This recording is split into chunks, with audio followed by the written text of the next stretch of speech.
Bro, we had to start the podcast because Andrew was just talking. I'm like, let me record. Some good stuff. We have a special one today. It's my buddy Andrew Mayer. You don't know Andrew, Eddie? Do you know a little bit No, about I this don't guy? know Andrew at all. I've heard of his places. Sadly, I don't think I've ever visited any one of them. I think they're all much in the northeast side, no? Or Wynwood area and stuff. 3 in Wynwood. 3 in and Wynwood. 3 downtown. All right. However, with the short time that I've known you, maybe like 30 minutes or so. Introduce yourself first. Hello, Let know people who you are because I know Andrew, but people don't know Andrew. Tell them who you are. ladies and gentlemen. My Ladies. name is Andrew Mayer, and I'm the co-founder of OG Hospitality. What are the restaurants so people know? We have multiple brands. Because We people have been to some of the spots, so now they know the face. Kiko, you and I go way back. Well, for sure, but I just want people to know you got, 4, 5, 6, I think, concepts. 6. 6 concepts. Which are they? So it all started with Poke OG out of 1-800-LUCKY. I love my Pokeball. Thank you.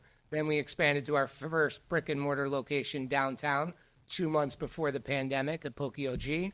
And then right in the middle of the pandemic, in December, we scooped up the restaurant that went out of business next door and launched Mr. Omakase. Okay. And then it took me about, how awesome Miami is to build out restaurants. But I built out 3 of my own concepts in Oasis.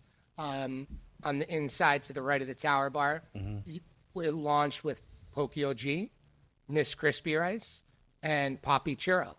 However, since December or January of this year, we moved Papi Churro out, and we moved in Oise by Brad Kilgore. Which is amazing. Wow. So some of these Excellent. restaurants people have heard of.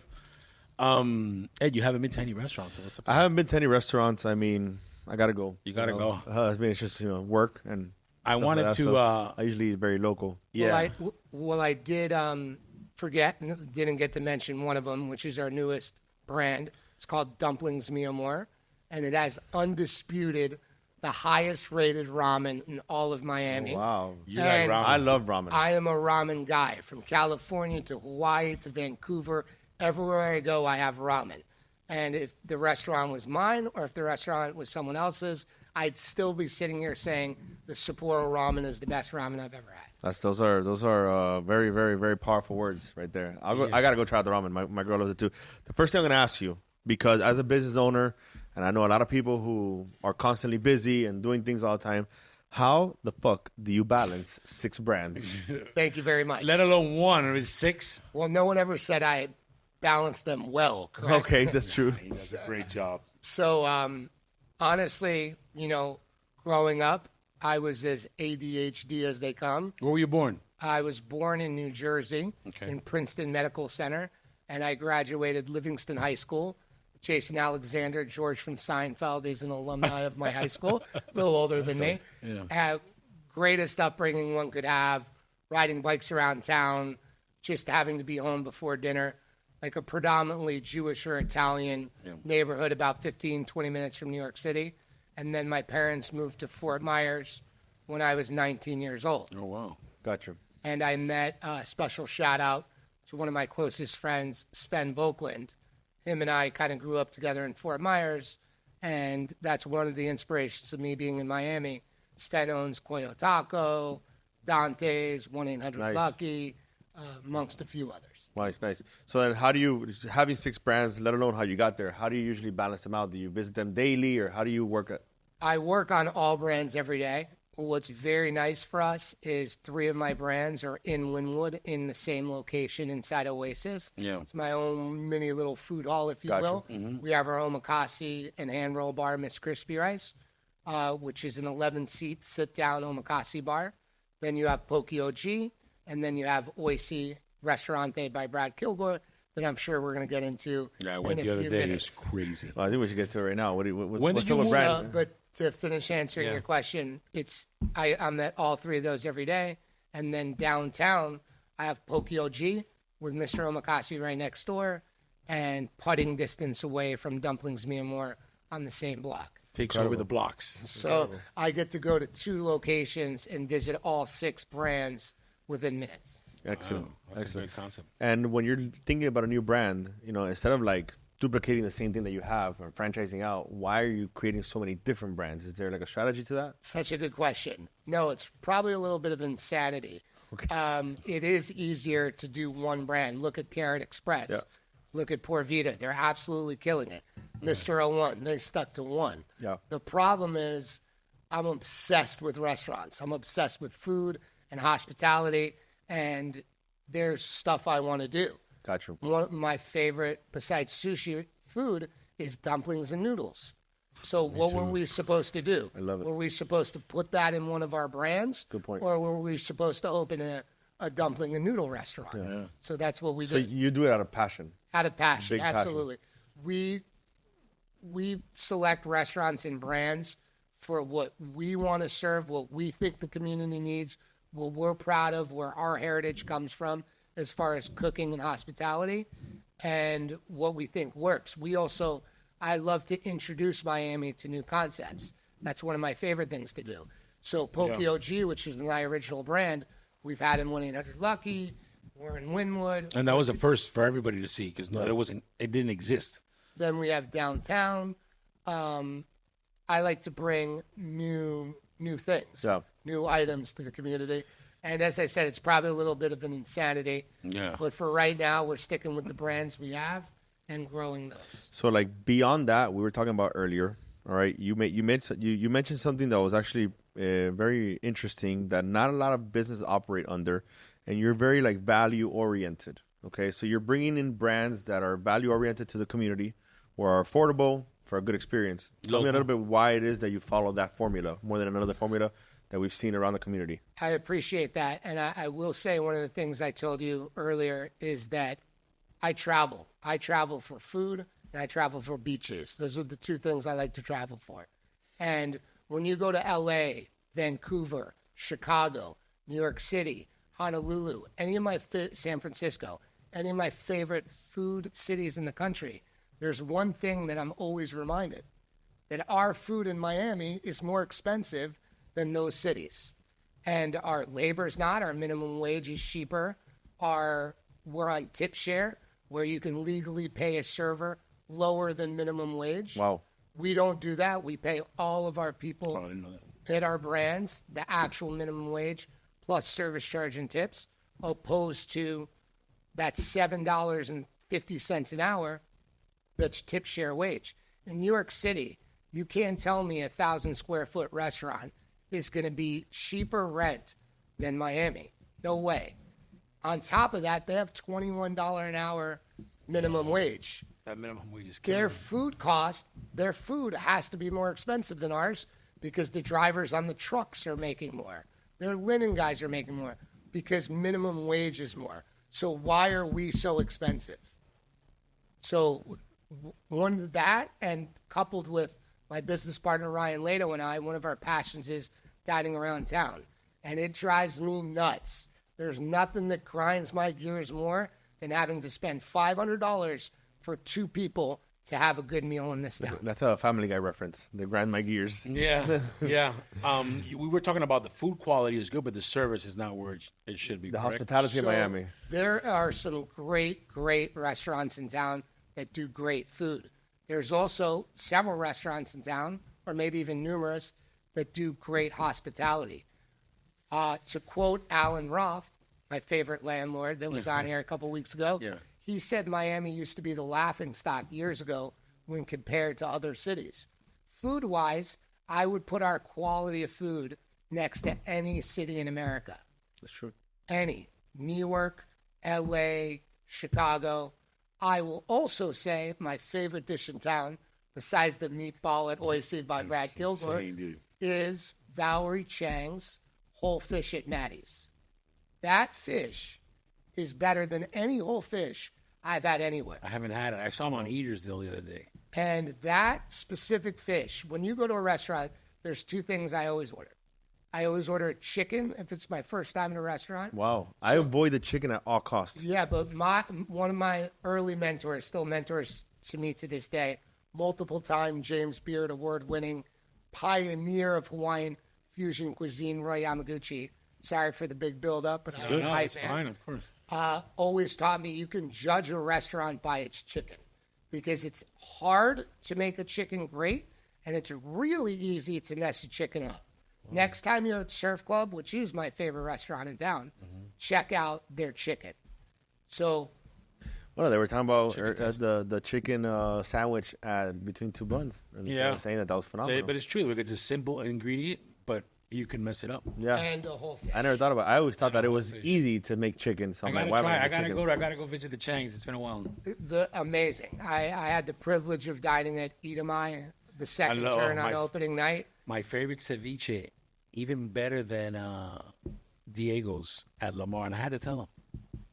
Nando, bro, he first one started aging fish. Wow, he's serious though, on another level too. He's getting married, right? He is. He actually. Shout out to Nando. I gotta come see you, Bubby. Yeah. And Val too, Valerie. I believe it's this weekend.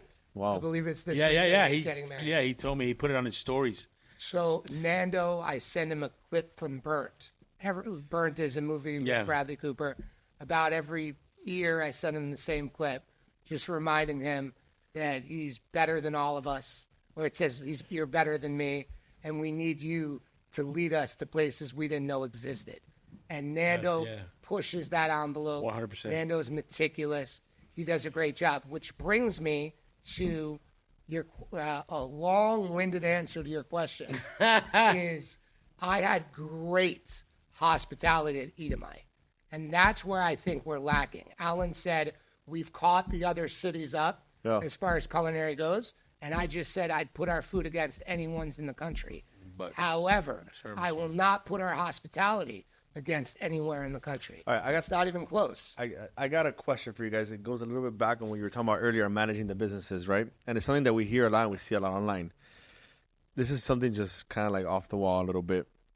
But if someone goes to pick up food at the restaurant, and you were talking kind of like about the tip share wage method, if someone goes to pick up food at the restaurant to order out, right, should they tip? Okay, so I'm happy you asked me this. So let's use two of our restaurants as an example. Dumplings, please. Before he answers, he was the first one during COVID to get that nice little sushi box. Yeah. With every piece organized, labeled, crazy. Everybody remembers that little box. He was the pioneer of that. Go ahead, Andrew. And we'll get into, don't get me started on an Uber Eats percentage. Because there's one of the guys that told you that during COVID was still excelling. Yeah. People were dying, and he was thriving because of his innovation. Go ahead. Yeah. So if I go to a restaurant, I'm taking out, okay? I'm standing at the register. You turn on the toast, and it says, leave a 20% tip. Should I feel guilty not leaving a tip or a 10% or any tip? So I will never tell anyone how to feel, but I'll tell you how I feel. Okay. I want to use two restaurants as an example. Dumplings Mi Amor. If you go into the restaurant and you hit takeout, there is no service charge on there. Okay. You have your option of tipping, and that is on you if you want to tip. Me, personally, I tip 20% if service is bad, and I tip 25 or 30% if service is good. Oh, wow. I don't expect everyone to do that. But for takeout, no, is there a reason for that? In the restaurant. Yeah. In the restaurant. But I'm in the business. Got you. Okay, so I always feel I was a server for years.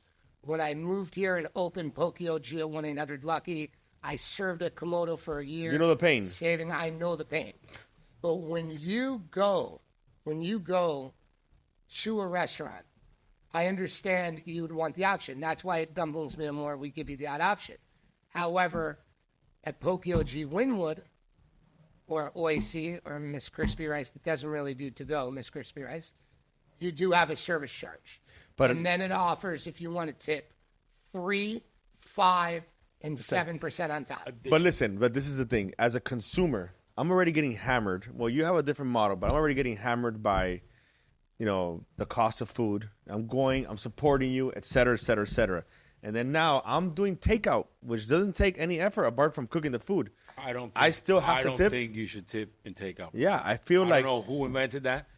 Nobody supports local business more than I do, but that's insane. It's takeout, bro. Like, just give me my food. Like, yeah, sometimes you just want to go home. Now, his concepts are different because his takeouts are extravagant. The box, you want to eat the fucking box. It's a little different, but bro, if a takeout of a bunch of sandwiches, stuff like that, I'm not gonna tip. And I'll tell you this: I always leave a tip because I don't want to feel guilty. Because that's a guilt trap. It's takeout. Like, but in my head, I'm like, man, I just paid a tip for takeout. I don't agree with that. Let me ask you a question, and then I'll go ahead. Finish answering your takeout. There's something worse than that, in my opinion, in this town, and that's when you charge an 18% service charge or a 20% service charge. and then they bring you the toast tablet, or even And it says 2018 or 22. We, at the two places that we charge a service charge, or the three places we charge a service charge for, universally on that tablet, it says 3, 5, and 7% additional. And we tell the guests, just so you know, there's an 18% service charge already in there. No, es que te está reventando por But todos that's lados. why the service is shitty, though, because they already got their money. You want to know why I charge 18% service charge? What the hell's that? Barbie. Oh. She couldn't have found a better. I'll tell you something that's worse than. Well, go ahead, finish. Why do you charge? Okay, Why do you charge 18%? Because every single one of my employees, brand wide, make the industry over the industry standard of livable wage. $16 an hour is what Florida says and U.S. says is the livable wage. I don't see that in Miami. Rents are expensive. No, you have that minimum Food's $30, expensive. $35 an hour. Yeah, but it's crazy. What business can afford to pay a prep cook, a busser, Of course, no, I a see it. bartender $35 an hour? Yeah. If I charge service But charge, let's be real too, though. Those are not jobs you go into expecting to get paid $35 an hour. You get what I'm saying? You know, it's like it depends. If you're a server at a high-end restaurant, you're expecting. you're making money though. Correct. You're making money That's why at a you high get the shitty restaurant. service, because the service charge is already in I'll there. tell you something that's worse than that. And this is something that happens to me often. Sometimes when we do campaigns, I might get a little heat for this. But I've had several times that we run a marketing agency here, as everybody knows.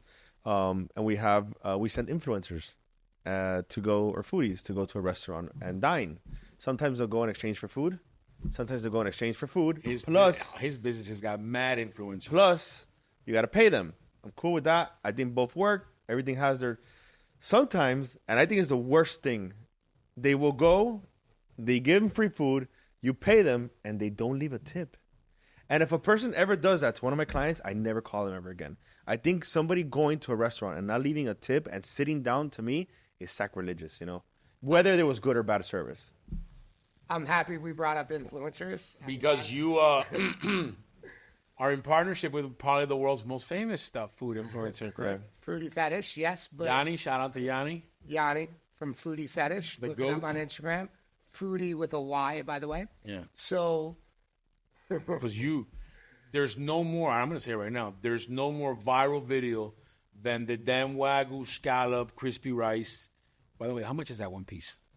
it depends if you get uni or not, but How much is it? $35 One piece. It's delicious, but it's super viral. Yeah. for that one piece. That Make cow that came from Japan is A5 Wagyu. That's the cow that was, you hear the stories about a cow that was massaged That's it. and led the best life. Yes. We have a certificate on our line at all times No, I know. that tells you that's the cow.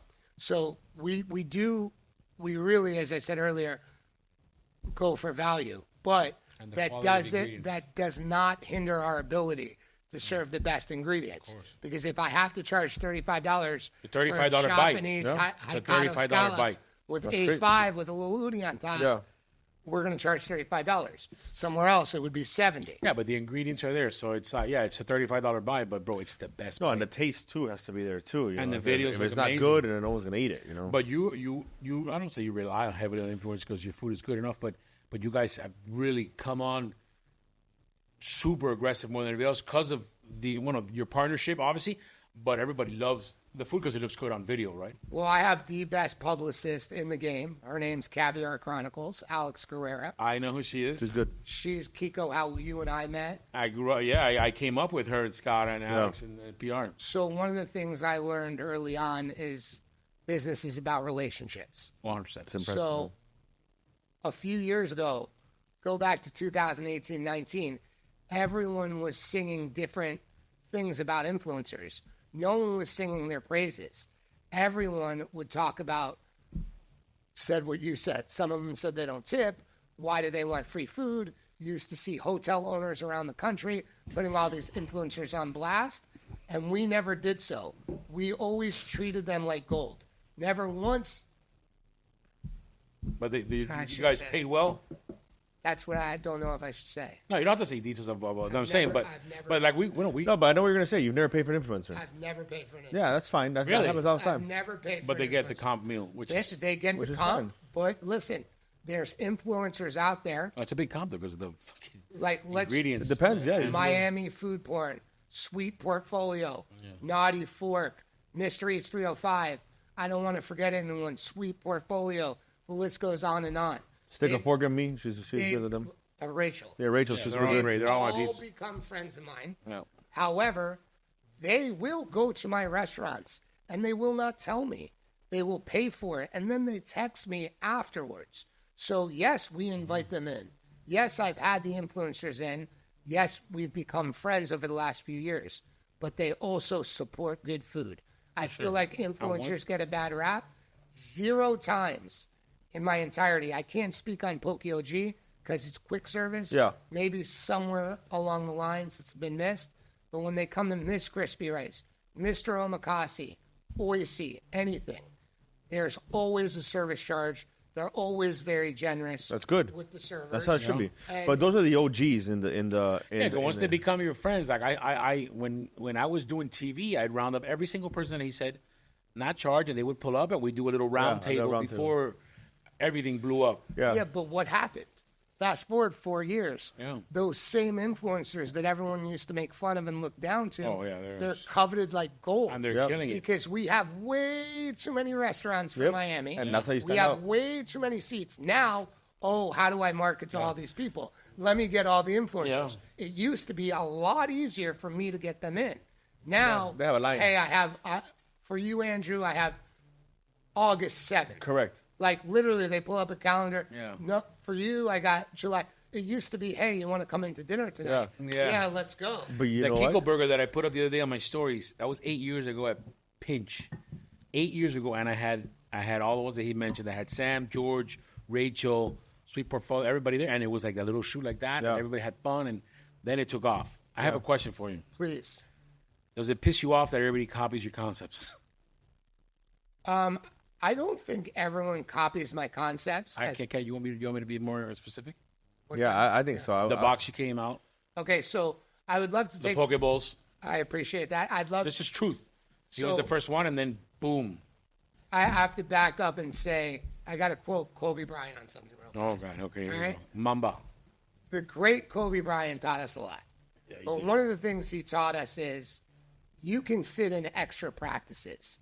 He would get up at 5 a.m., do a practice from 5 to 7, have a little breakfast, wake up the kids, another practice 9 to 10, lunch, rest, recover, That was the schedule. another practice. So he ended up having 5 practices in a day. So if you're a professional athlete and you're really pushing yourself and you do 2 or 3 practices and Kobe's doing 5, add that up over a month, add that up over a year, add that up over Gotta 2 reach. years, he is going to completely eclipse everyone because he was obsessed. And to quote Adam Sandler, obsession beats skill every time. I am obsessed. So I am creative, and I do try to be the first to bring things to Miami, but sometimes I'm not the first to do it. That sushi box, I got innovation from a great restaurant called Sugarfish, and they weren't the only ones in the country doing Remember it. that, though. I had my eye on that box. I had actually been designing that box, and that is no easy feat. That sushi box with foldable components Mission. and clips. It took me 4 months and a designer to figure out how to write and plan it out and print. It took 4 months to do it, and I was actually working on that box before the pandemic hit. So when the pandemic hit, not and perfect, bro. we just opened Poke OG downtown, literally 3 weeks before the pandemic. We go from, doing our trajectory to hitting our sales goals to doing 30, 40, 50, Before Uber Eats. $60 a day. So it's lose all of our businesses or get creative. We had the sushi boxes. They were almost ready in development. I pulled the trigger, got them. And then I was like, wow, look at the attention I got. Look at the enthusiasm Poke OG got from being the first. Remember, I would pull up with my kids, no parking because you're in downtown, and just hazard it, get my box. Got right out. And it was amazing, man. It was something that that really helped a lot of people, I guess, because they all went with that idea. Listen, as a business owner or as a having multiple restaurants and different brands, I always have conversations with chefs or other restaurant owners, and there's always like a very combative sort of approach to the platforms like Uber Eats, DoorDash, and these type of guys. I know that they take a big percent in your sales. I think it's extremely powerful, and it actually helps more than quote unquote hurts. But I want to get like your personal perspective on how you feel about those brands. Like, is it a necessary evil? It's an absolute necessary evil. If it wasn't, we wouldn't have them. Yeah. The sales, depending on the concept. Our quick service Poke OG, we could do for a downtown location, we could do 2 to 3 to 4 times more sales out of Uber, DoorDash, and Grubhub for the day than we do in the restaurant. Wow. But that's an anomaly. That is right across the street from Brickell, which is one of the most condensed areas in the whole Everybody country. lives in an apartment. So the amount of delivery that goes on in that area is already extreme.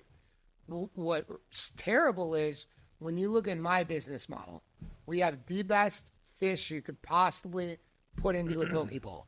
We use Scottish salmon, we use beautiful tuna, we use albacore, hamachi, shrimp. We use great proteins. That's one of the things that separates us from our competitors is that we spend the extra money using the ingredients. Then we talked about earlier why tipping sucks on to-go. What no one said in that whole thing is every single step we do for a dish in the restaurant is harder to do to go. Oh, wow. Yeah. You got your bowl, you got your utensils, you got your bag, you have it coming in on a tablet, or you have to take someone's order and then make it with them waiting for it. There's more pressure, and it's harder for me to put a cooked dish in a bowl or a bag and a box. Costs more, too. It costs more. No. Like my bowl, my bag, my chopstick, my sticker, $2. Yeah, because it was a pack. Yeah, sure. $2. Good point. I didn't see that. We don't charge service charge at Poke OG downtown, but forever I've been contemplating being an innovator and charging $1 to go. Have the incentive of but that's fair. There. It's just it costs more. It takes more time. That's fair. I don't have a problem with that. Okay, so what was the question? Because I segued back. Yeah, it was the Uber Eats and DoorDash. So with Uber Eats, it's a necessary evil, but I have big beef with Uber Eats. Yeah, all right. Still use them. I still use them because I've been trying. And town, be educated. Pull the camera in close when I say this. Uber Eats does not negotiate with us. They will not give us a good percentage. DoorDash has cut the Uber Eats percentage that we have in half. Wow. When you order, you want to support your local restaurant when you're getting to go. Or is it DoorDash? Not only order on DoorDash, which I think is a superior and faster platform, and I enjoy the drivers. From a restaurant standpoint and someone that orders food, I enjoy DoorDash well above Uber Eats, and a lot of my colleagues find the same. Order from their website. Yeah. At pokeog.com, you can order your bowl directly. We empower DoorDash to take you that order. It costs no fees to Uber Eats. There's no percentage for us. And I split the delivery charge. And I'll give you another tip for those restaurant owners. This is like what we do here. You should put a flyer that directs everyone with a QR code to your loyalty program or to order the next time from your website in every Uber or DoorDash delivery. Put a flyer. Make sure you put it in there deep because they've been known to take it out if you staple it on the outside. Thank you for saying that because we did that and we do that. And we put it on the outside of the bag. Yeah, they'll take it off. And the drivers were taking it off. So we put it on the inside of the bag where you can't miss it right on top. And, it does work. But one of the best ways you can support your local restaurants when you're ordering to go is from their website. Directly on the website. And it's cheaper. It's cheaper for you, and we don't pay fees. Yeah. When you order a $20 bowl, right? Say you order something for $20. We already have to cover at least $2 in packaging costs. Yep. You got your bowl or your box. Yep. You got your bag, your fork, your napkin, your chopstick. It all adds up to about $2. Then Uber Eats charges, their standard is 30%. That's crazy. So for a $20 dish, the restaurant is down to $12. $2 for the packaging, $6 for Uber. The restaurant is down to $12. If you order that online for pickup, the restaurant stays at $18 because they only have to take care of the packaging. Wow. So earlier you were talking to me about a lot of these outside companies, coming from New York, big hospitality companies, The big restaurants that he doesn't like. big restaurants. No, listen, I am a fan of hospitality. I'm a fan of great food. If they can bring something, they can bring good hospitality, if they can bring good food, and they can enhance this Miami dining scene, I'm all about it. But we have so many more restaurant shares in Miami than we did a few years ago. You think we're saturated with restaurants? We are oversaturated like nobody's business. I oversaturated my own brand. On Pokio G downtown, we opened Dumplings Mi Amor right next door. Yeah, but we two different concepts. But we still capitalized, and then Julian Henry's opened there. We saturated our own area. Then look at, we're talking 2 restaurants that have less than 30 seats.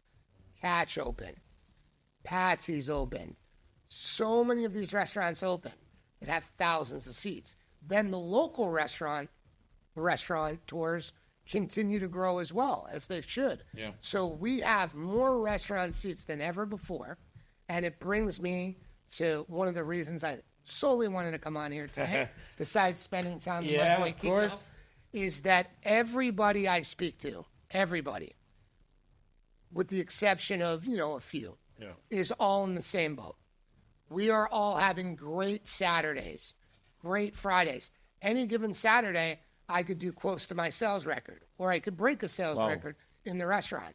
But on that 2 days later, 2 days after Saturday of having my busiest day ever, I will do my slowest Monday ever. So what do you think is a solution to that? I think the problem is everyone is dining on the weekends. That's normal, though. And That's been... It's been like that, but we didn't have the amount of chairs we do now. So you used to, 5-7 years ago, have a tough time. It used to be, you can't get a reservation in Miami anymore. Especially at Mr. Omakase. I challenge you to go to Resi. Type in Saturday at 7:30. Impossible. Not as impossible as you see Oh, no? anymore. Oh, wow. Because there's so many more. But what's happened is now you get that reservation on Saturday at 9 o'clock instead of 7:30, or Saturday at 8:30.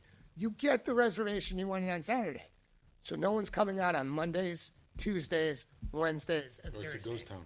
But I feel like that is like just a typical cycle of the human themselves. Like they go out, they enjoy the weekends. What he's saying, the way you can help. So No, I know, I understand that. But you're now asking the consumer to like not go on a Friday or Saturday, to then go out on a Monday or Tuesday, which helps you. But what does it help me? Well, I'm taking care of my family and stuff. I would love to tell you the benefits of that. So one of my, Kiko, you're a great father. I tell you this all the time. Eddie, do you have children? I do. I have a daughter, 18 years old. 18-year-old daughter. Yeah. So I have yet to have children, and I'm 43. But when I look back on my childhood, some of my best memories were going to dinner with my parents. Yeah, 100%. Well, they would take me to, my favorite food when I was a kid was lobster. We weren't exactly well off, but they didn't struggle either. So I was fortunate enough to be able to have some great meals.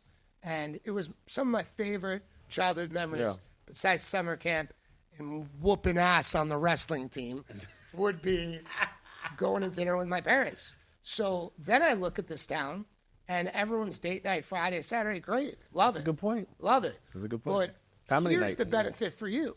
You come in on a Tuesday, and I'm at the restaurant because I spend my time at Miss Crispy Rice, Oise, and Pokioji in Wynwood. My business partner, the owner of Dumplings Mi Amor, Ryan Lato, spends his time at Dumplings Mi Amor. Our other business partner, Mr. Omakase, our chef business partner, Rio Kato, is always every service at Mr. Omakase. So you come to any of our restaurants, you're going to get to see the owner on these days. Yeah. You're going to get to have your kids there. And you're going to get to have hospitality of people literally putting you on a pedestal because we're not sweating on a Friday night. You're right. We're not sweating on a Saturday night. We're going to come over. We're going to make connections. Like Eddie, nothing to do with this. If you brought in your daughter, we were talking, and you're awesome, and you're great to talk to. I'm going to send you something. Yeah. Maybe not on a Saturday night. I might add our That's dessert. a good point, yeah. I might send point. our epic salad or a nigiri. But once I make a connection with the guest, They get my business card, and I like to send them a little present. That's nice. I can do that on Tuesdays, Mondays, Wednesdays, Thursdays. On Fridays, Saturdays. No, but I like where he's going with this because, you got me to think. And Friday nights are date nights. Saturday nights are date nights. Sundays are brunch. Thursdays are ladies' nights. When's family night? Correct. And And like, when are you taking out your family? I know you go out with your kids all the time. Wednesday would be a nice night. But I think like Tuesdays would be a good family night. When Monday's hard because everyone's kind of like over the weekend. They're I think a Tuesday night is a good family night. But my question to you is, do you have to have that date night on a Saturday or a Friday, or can't you? If you're going to, because we all don't have unlimited money. We can only Correct. do You're shifting so many different restaurant experiences a week or a month. If you're lucky, every 6 months. I think that's changed a lot, though. I think people eat out like 4 times a week right now. Because it's cheaper to eat out for one than it is to cook a meal. And not even eat out. People order out, which is actually more expensive than eating out, But people are so, why though? This is something that it's the natural behavior of like the systems in place around us. Right now, we are accustomed to instant gratification. You want to watch a series, you go to Netflix. You want something, you want to order something, you go on Uber Eats. You want to buy something, you go on Amazon Prime next day, So people are accustomed to instant gratification. So I actually like to stay home, watch Netflix, binge something and order Uber Eats over going to a restaurant sometimes. But when you order Uber Eats, what's your average ticket? go-to? No, not average. What's your favorite thing to order? I gotta give a shout out, and this is like Tiago's Tacos, and I'll Okay, tell you so- why. Because Because Tiago's Tacos, whoever did this idea, and I talked to the owner the other day when I was with you, is Dave. brilliant. Dave, brother, he has a permanent BOGO, and it's buy a pair of 3 tacos and get the next one free. So you can't beat that. That's something I don't mind spending on. And I end up getting other stuff, obviously, because I feel like I'm getting a deal. But that's something where I feel like the value compared to like price that I'm paying, I'm okay with on a day. tax, tip, out the door, how much you spend. I at do your not favorite tip place. Uber Eats drivers, bro. You know what? I've never. I don't tip Uber Eats Okay, drivers. so let me teach you a secret in the community. You really need to know this. They need to be really nice to me because I feel like I'm already getting, How long do your orders take to get to you? probably like anywhere between 15 minutes, 20 minutes. Okay, so that's good. Is your taco place right by you? Is it pretty Like close? 10 minutes, 10 minutes, 15 minutes, Okay. yeah. So the drivers see on Uber Eats the tip For real? before. So, like, literally, I used to not tip and I'd tip after. And then once or twice, the guys would take forever and be like, dude, you tipped me $0. So if you are starving and you leave a couple extra bucks, Yeah, they'll go for you. no, they go fast and you get it fast. Yeah. But how much is with tax? Probably like $50 $50. Yeah. Okay. For 2 people, were you for me and my girl. Okay. Probably $40 for dinner? for dinner, a little dinner. So you leave the house, you go to Publix. How much are you going to spend to make that dinner? I spend a public easy anywhere between 75 to 110. Correct. But just to make that dinner. How much Just you to gonna make spend? that dinner, probably around the same thing. Same thing. Yeah, probably around the same thing. And are you going to do as good a job as them? I am not going to do that, and it's about time. Time. and Time for me has dishes. more value. Like I like to, it's just, and don't get me wrong, I love to cook. We use HelloFresh a lot, and I'll go home and I'll cook, and I actually enjoy it too. I'm not opposed to cooking. However, if I've had like a long day, I don't want to get home and cook. Then I'll just order, hey, babe, what do you want? Bam. Order. But my point is, in this day and age, you can order something on DoorDash, Uber Eats, or directly from the restaurant, or go pick up a poke bowl, Same thing. and it's way cheaper than going to make because you just said you'd spend $50 just to make it, but you can't leave Publix for less than $120. Yeah, you're going to buy other stuff. Go buy a gallon of milk and it's $50. Exactly. And those guys are crazy. I You know don't what? even want to get into that, bro. To be honest, I've never done Uber Eats. For real? I'm not that guy. I'd rather cook at home Oh, or pick it wow. up, drive over there. I don't trust people with my food. Bro, if I show you my Uber Eats, You're also a family A man. bit though. older, yeah. It's a little different when you're taking care of one Yeah. or taking No, I care hear of you. one plus your wife. I just don't trust and people as with a my food, family. man. no, that's I come very from valid. news and media, so I've seen everything. Yeah. I It's just- like somebody the other day was telling me, you should have a food inspector on the podcast. He goes, I have known, was it Chef Adrian? Or who was it? No, it was somebody else. They were saying oh no, it was Michelle and Harry. They're like, we talk to food inspectors, and we know some that don't even go out to eat anymore. Correct. Because they've seen it all back there behind the I kitchen. have 2, bro, but I don't care. We have 2 that frequent both of our Poke OGs to eat, actually. Yeah. And there are a lot that just don't go out to eat. And when you said you don't trust people with your food, I was fiending. You have cravings, you have cravings. I had a craving for a Whopper a couple days ago. I ordered a Junior Whopper with cheese from Burger King, onion rings, and a Diet Coke. The bag comes completely sealed on top with certified safety seal stickers. They had another bag inside. They had another container inside holding the drink in place. And then they had the bag with the food. $45. No, it was like $17. No, they're good. But what was your complaints? What, you didn't trust it, or? No, he said he $17 didn't trust for it. a cheeseburger? Oh no, but listen. For a cheeseburger? No, they onions, Diet Coke, a Happy Meal. But it was 1:30 in the morning. Yeah. Okay. You were high as fuck for sure. I don't know what you're talking about. Yeah, you were It was stoned. 1:30 in the morning. I do those at McDonald's. And I was in my Kobe Bryant 5th session of R&D for the night. And I was starving. So I got it. I didn't have to leave the house. Came to me. $17 is the norm for. Yeah, And you know that cheeseburger's small as shit. Yeah, Even a Whopper, you gotta get like 2 of them. Yeah. It was so good. Good, it was delicious. But for someone that doesn't trust food, right? Mm-hmm.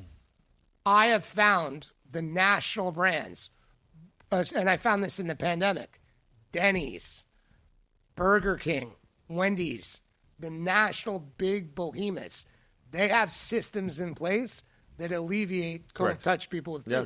Now, if you're saying I don't trust the workers at that specific fast food place to wash your hands and have hygiene, I understand. that's something different. I'm talking about the driver that has about the nothing to driver. do with the restaurant. Yeah, it's true. That is in his truck, But now they in his have car. stickers and everything over it. At Pokio everything's stapled. I was gonna ask you. No, I understand. I know you guys go above and beyond, but I'm just saying in general, it's not like that always. One of the things I want to talk about before we finish. Look, you talk a lot about the hospitality side and how it needs to get better. Okay, you talk about the value oriented that you run your businesses.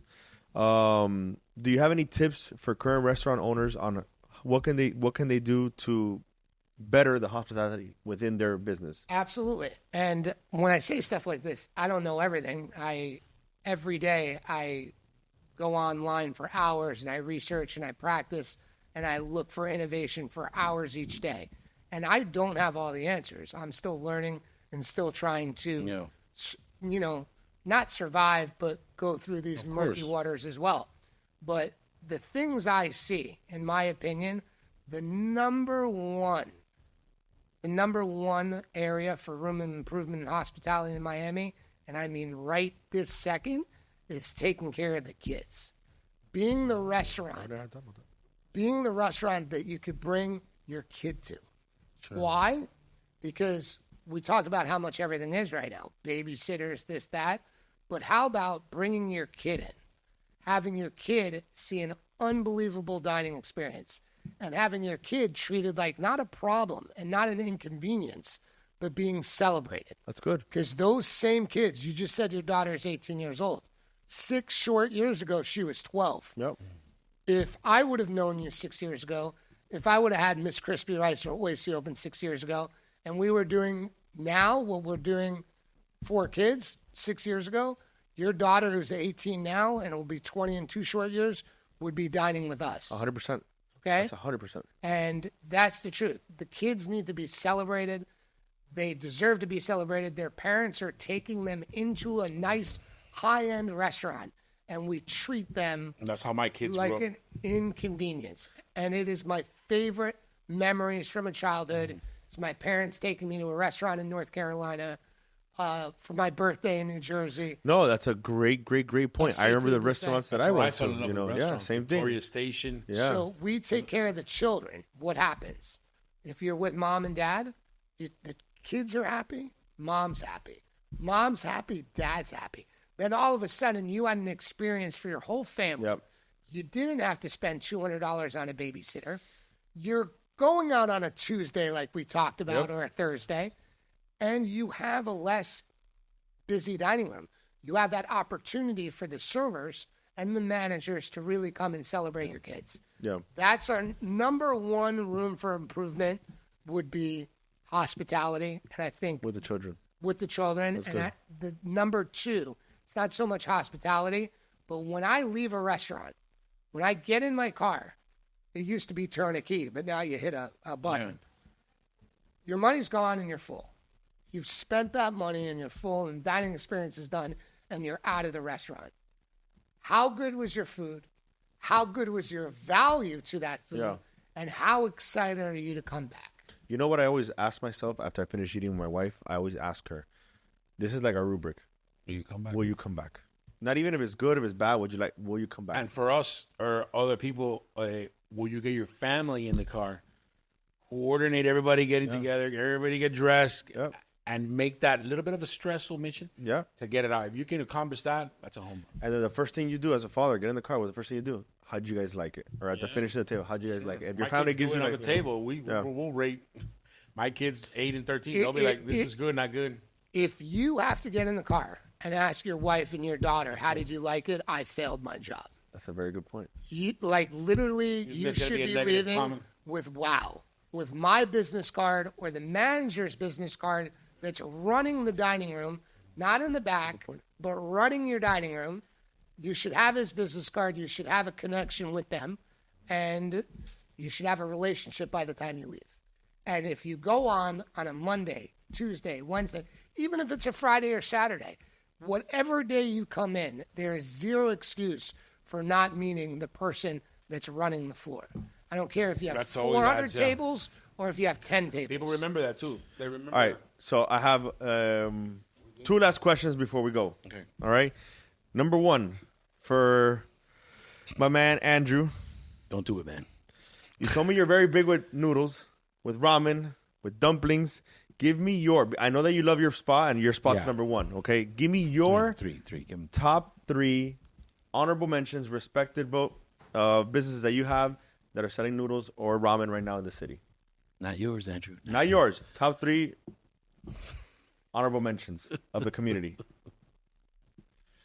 I don't want to disrespect anyone. No. But until Dumplings Mi Amor opened, I would fiend for my favorite restaurant in America that's not in Miami. They just opened their first location on the East Coast of New York City, and they're called Din Tai Fung. Okay. I lived in California for 5 to 7 years. 5 years San Diego, 2 years Orange County, and I got spoiled by noodles, dumplings, and ramen out there. But nothing in here? It's honestly one of the I don't kind of want to take shots, but there was nothing that blew me away. Okay. Now, fair enough. as far as noodles go, dumplings, zitsum, Did some good. amazing. Pablo. Amazing. Shout out to Can't remember. It's not important. no, my guys. It does. The Cindy Prado, her boyfriend, they own Jeter. They own a restaurant, ramen restaurant. I order from. I know who you're talking about, but I don't know the name of the thing. It's all right. It's all right. No. What do you think about it? What about Tropical Chinese and their dim sum? And It's good. it's been there 20, 30 years. I also like Tropical Chinese is great. You know?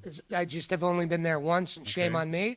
Now that you have it top of mind, I'm going to head there. Oh, you got to. I'm going to head there either on a Monday, Tuesday, Wednesday, or Thursday. You're going to love it. Support. You're going to love it. But hands down, the best ramen is Dumplings Mi Amor.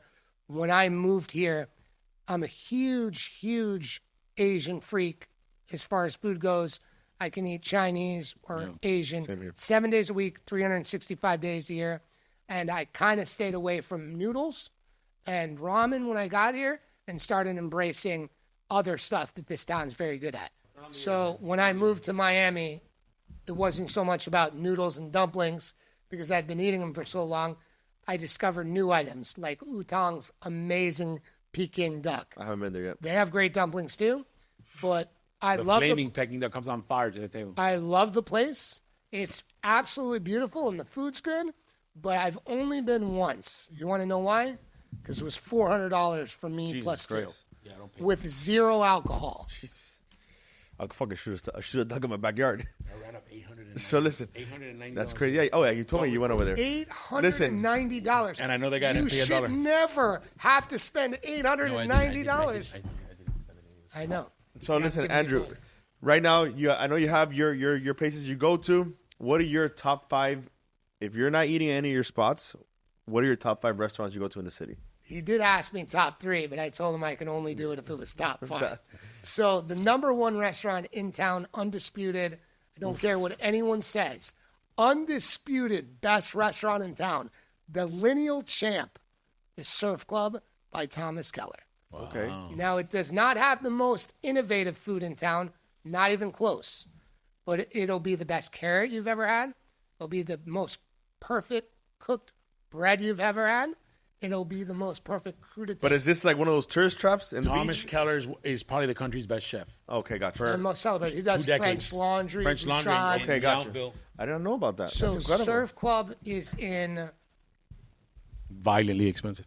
You think so?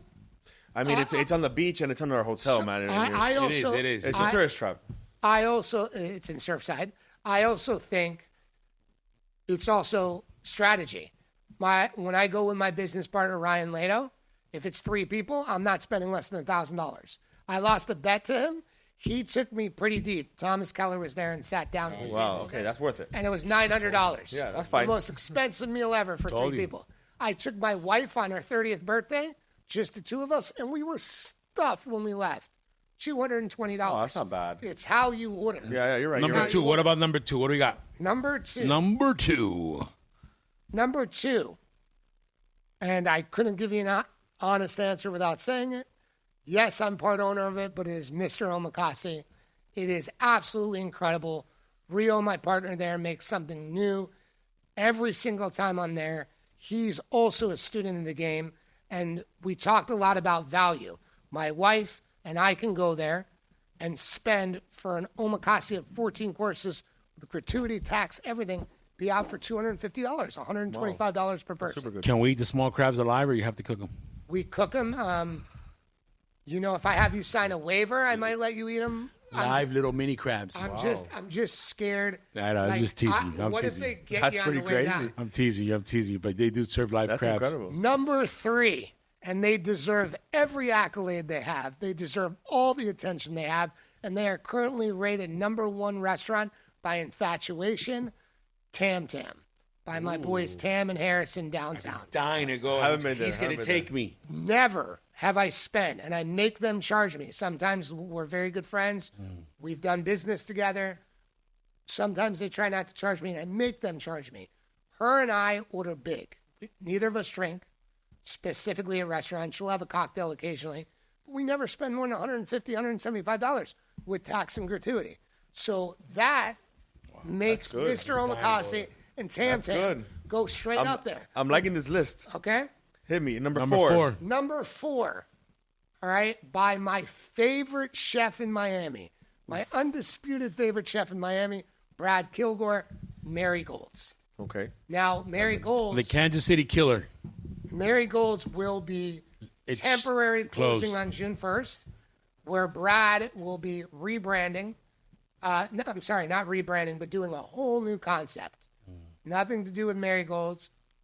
I'm his business partner at Oise, and I don't even know what it is yet. So if you're asking me, I've been asking. I have an idea of what kind of. There's a good list. I have an idea of what kind of cuisine it is. Number 5. Number 5, Number 5. Fleming's on Tuesdays. No way, man. Fleming's on Tuesdays. Why Tuesdays? Okay, first of all, Fleming's is a phenomenal restaurant. Convince me, brother. Bro, What- I've been there. Did you go to Coral Gables? I went to Coral Gables here in the corner. Okay, so Coral Gables. What was happened built to your 20 list, years Andrew? ago. Hold on, let me get there.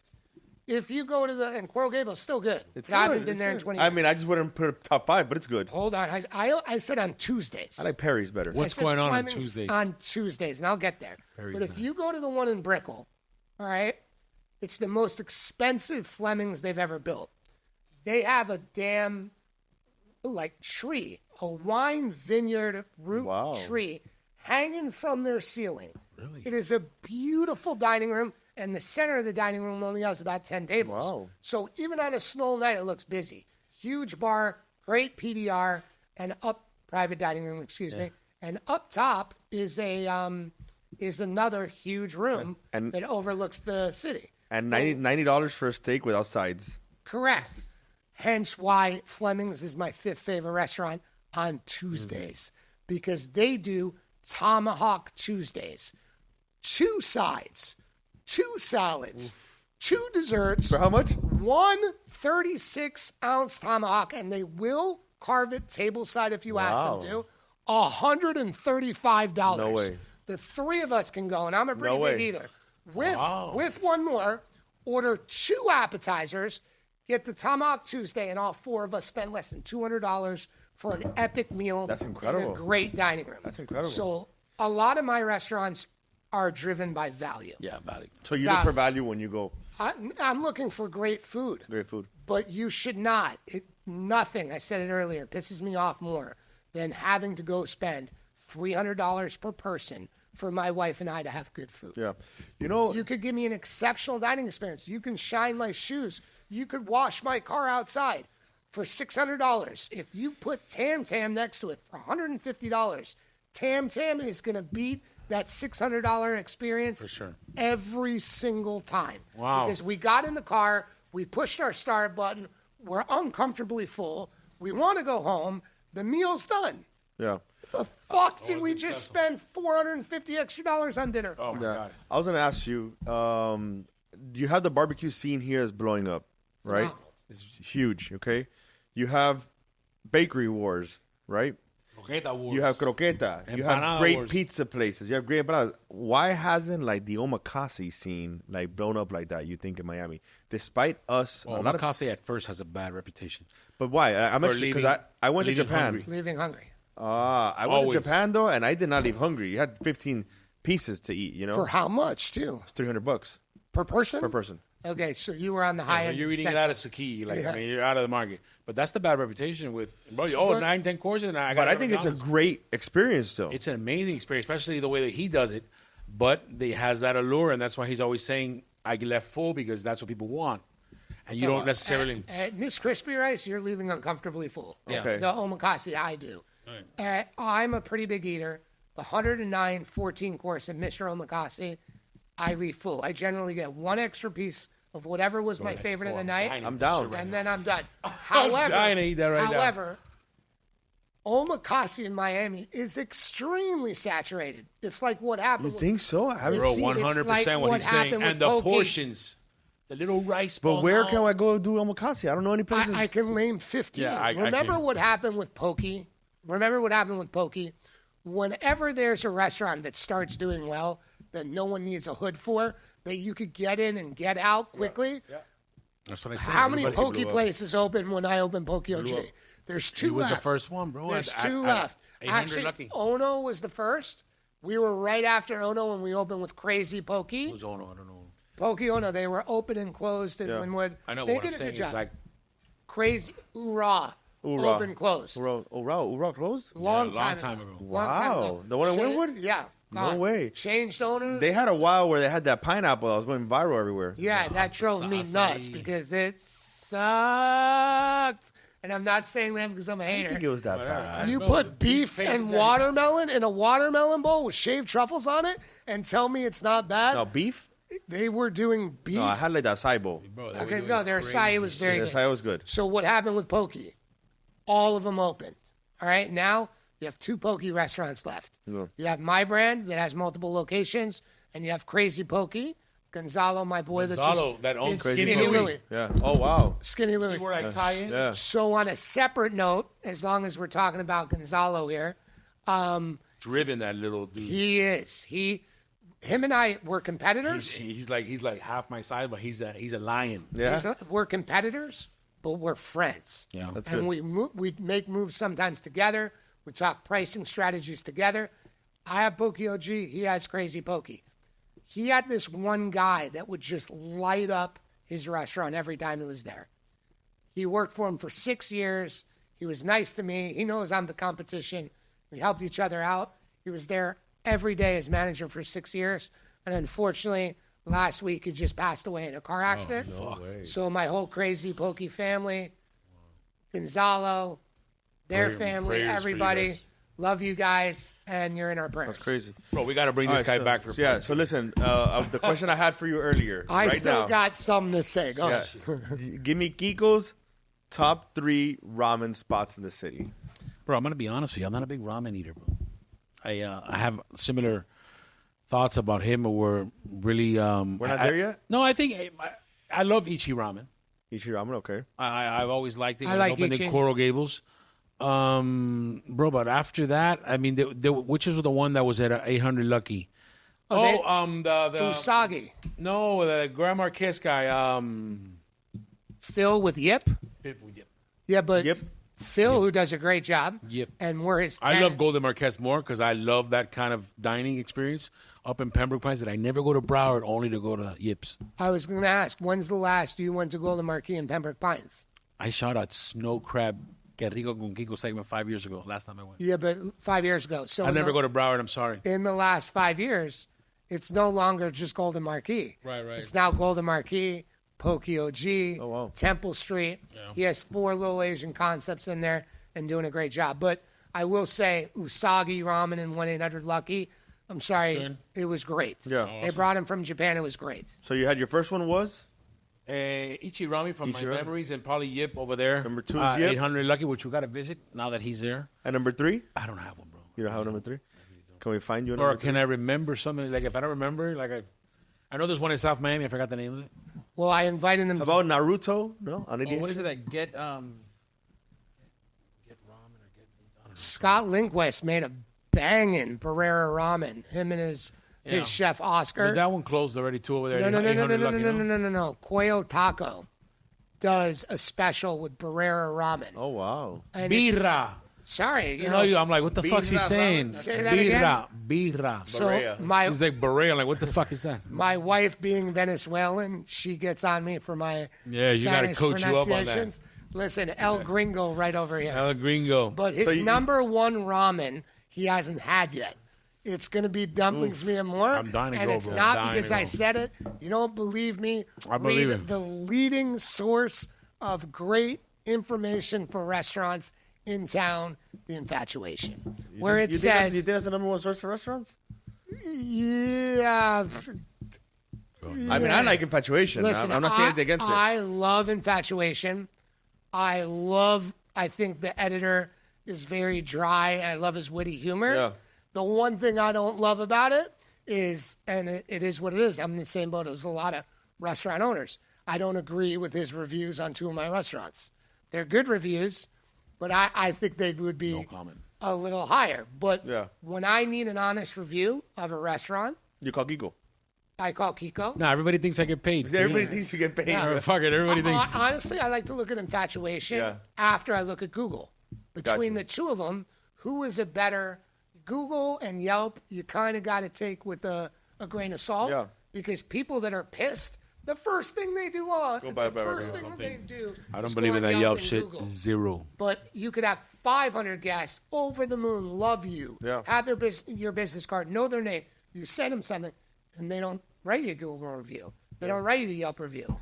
But you piss one guest off out of They're gonna go for it. 10,000, boom, they go for it. The But damage that a bad review can do for a restaurant is very serious. Bro, a lot of these are families, bro, that Yeah. that get The affected. damage by it. that can do It's for no a restaurant is joke. very serious. Especially, and No we get joke. them all the time. There's You no know, we joke, manage a lot of especially restaurants. us. But it's all perception. It is. Like However, that perception could lead into decline in 1,000%. business. And if you're a smaller restaurant, like some of my brands, that you don't have thousands of reviews. Yep. You have 150, 200 stand reviews. out.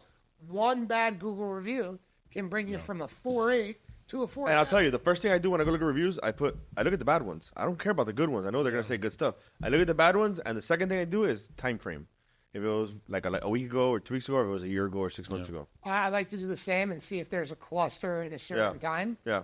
But it's interesting when you read some of the places, and you read, because I like to read bad reviews, so I know Read everything. What to expect? what The worst. No, what the guests are looking Yeah, at. It's yeah. not just my eyes. What are you looking at Yeah. when you go to a restaurant?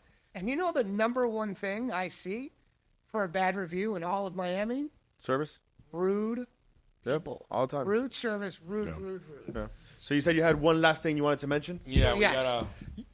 You know, we could go for hours in For here. sure, It's with you very, especially. Very comfortable in here No, with but it's Kiko been- and Eddie. It's been amazing. So I personally think I had 2 things to go over, but I personally think Miami, the restaurant community, the supporters, the guests of the restaurants are loyal and passionate. In the pandemic, we broke every sales record we had when we did the sushi boxes. Incredible. You, influencers, everyone was saying support local, support local. all these big restaurants that never did packaging anymore, but never did to go or never did Uber Eats, they were doing it. Yep. So the community rallied behind them. They saved lots of restaurants like me. But now, 4 or 5 years later, we are in muddy waters. We have tons of restaurant seats. We talked about being oversaturated. We talked about every New York restaurant opening here. We talked about local restaurateurs like me opening more restaurants. The biggest way you can support your favorite little local restaurant is bring in your kids. If you don't have kids, bring in your significant other and do it on a weeknight. Yep. Do it at 6 o'clock, 7 o'clock, before the dinner rush.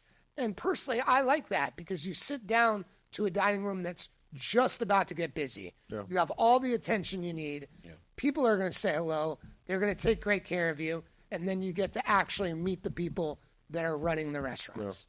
Yeah. And you're the best way that you guys that dine at restaurants get support Let's push that. Is don't go on a Friday. Don't go on a Saturday. They're going to fill itself. There's more than 2 million people from here to Palm Beach. Yeah. Crispy rice on a Tuesday, yeah, me and you. They're going to fill itself. Not everyone's going to listen to this advice.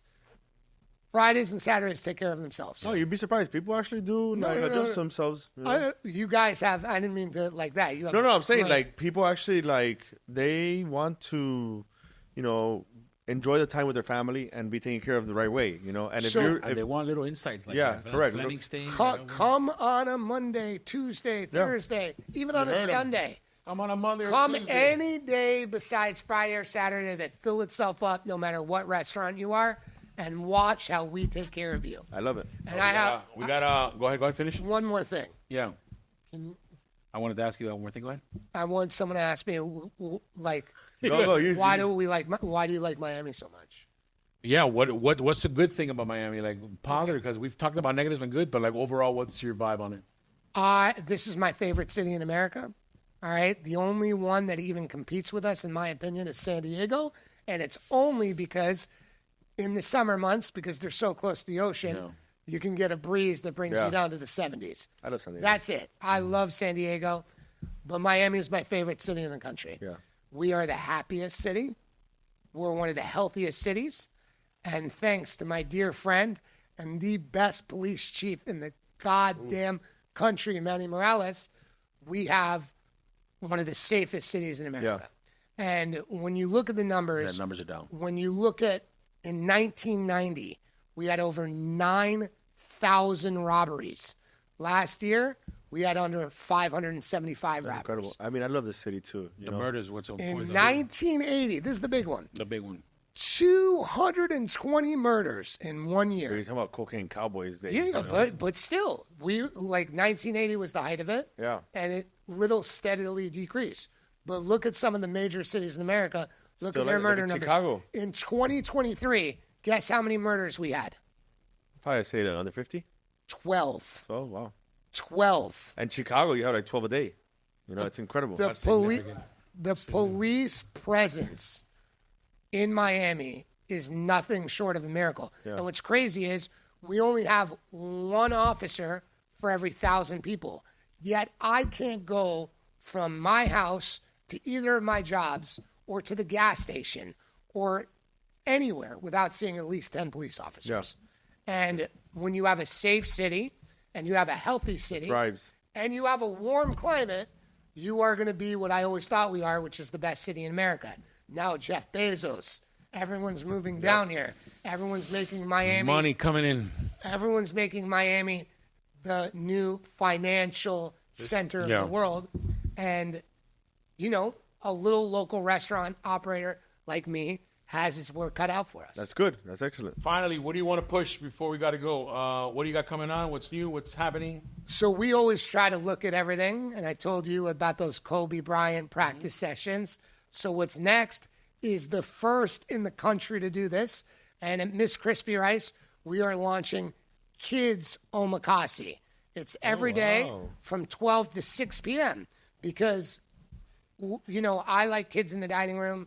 You all like kids. You have kids. Yeah. But at 8:30 at night, when you're on your date night, You might You can want leave them to the side, and you can go to your date night. Correct. That's how I So feel. from 12 to 6 every day, taking back what I And you said. can teach them too. Like teach them how to do sushi, things like that. Ask me how much that omakase for the kids is. That can't be any more than like $30. I mean, 40. $40, that's good. 40 for 10 courses. That's good. When normal 10 course, there's a 10 course? Okay, that's good. There's 10 courses in this town right now that'll cost you over $165. We're I like doing that a idea. I like kid that idea. for $40 because we want you to come in any day of the week with your family. Well, I and think it enjoy. goes. Listen, I think the omakase thing that you're doing with kids, it goes even beyond that because now you're teaching kids, talking about food, showing them different textures. You can show them how to do the sushi, like they're seeing things. So I think there's actually a big educational component about from like kind of treating it as a daycare where you're able to hang out. And now, like in the last 20 years of evolution of kid diners, Miami has some extremely educated diners. We have 10, 9, 11-year-olds, 7-year-olds come and do our omakase. That's crazy. The entire thing. Like they will sit down and their parents will, and Mr. Omakase too. We've had an 8-year-old be signed up for an $1,839 experience. You have kids that are educated. Now my play is leave that babysitter, have them the night off, And bring 'em. take your wife, take your kids, enjoy something, and make a memory with your kids that they'll remember when they're 43 like I do with my parents. 100%.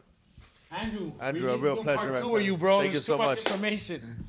I want to thank you for coming, bro. I appreciate it. Guys, go visit all his restaurants. We're in comment below which one you like best. Thank you, bro. I want to thank you guys, Eddie, Kiko. What you're doing for the community is amazing.